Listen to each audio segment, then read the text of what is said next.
সারি খেতে খেতে ফজরের আজান দিয়ে দিলে করণীয় কি?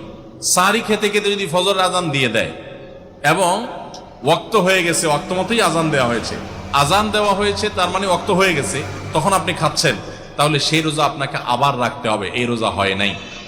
কারণ সাহারি খেতে হবে ফজরের ওয়াক্ত হওয়ার আগে আগে। ফজরের ওয়াক্ত শুরু হয়ে গেছে, তখনও আপনি খাওয়াতেই আছেন এবং গিলেছেন, তাহলে আপনার রোজা হবে না।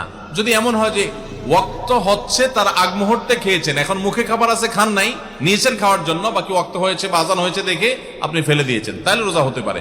এখন দেখবেন যে ওয়াক্ত হওয়ার পরে কিছু খাইছেন কিনা, অল্প যদি খেয়ে থাকেন ওয়াক্ত হওয়ার পর, ধরুন আপনার 5:20 আজান হলো বা ওয়াক্ত হলো ফজরের, আপনি ঠিক 5:20 সময় অল্প একটু খেয়েছেন, এক ডুব পানি খেয়েছেন, বাস। আজান শুনলে সাহারি বন্ধ করবেন। তবে আমাদের নবী মুহাম্মদ সাল্লাল্লাহু আলাইহি ওয়াসাল্লাম কিছুটা ছাড় দিয়েছেন। আমাদের প্রিয় নবী বলেছেন, যখন তোমরা আজান শুনবে, যদি পানির পাত্র তোমার হাতে থাকে তাহলে সেটুকু পান করার অনুমতি দেওয়া হলো। তাহলে নবী সাল্লাল্লাহু আলাইহি ওয়াসাল্লাম আমাদের একটা ছাড় দিয়েছেন যে আজানের সময় খাবার বা পানীয় থাকলে হাতে, তোমরা সেটা খেয়ে নিতে পারো। তার মানে এই না যে আপনার হাতে একটা বড় স্যান্ডউইচ আছে, সেটা খেয়ে ফেললেন। যদি আপনার হাতে সেই স্যান্ডউইচের সামান্য কিছু অংশ থাকে, সেটা খেয়ে ফেললেন, সমস্যা নেই। অথবা গ্লাসে করে পানি খাচ্ছেন, সামান্য কিছু বাকি আছে, সেটা খেয়ে ফেলতে পারেন। তার মানে এই না যে আজান শোনার পর হাত ধুলেন, তারপর আরেক গ্লাস পানি খেলেন, তারপর খাওয়া শুরু করলেন একটা বড় বার্গার অথবা বড় একটা স্যান্ডউইচ নিয়ে আস্তে আস্তে পুরোটাই খেয়ে ফেললেন। এটা একটা ভুল ধারণা যে আজানের পরেও খাওয়া দাওয়া করতে পারবেন।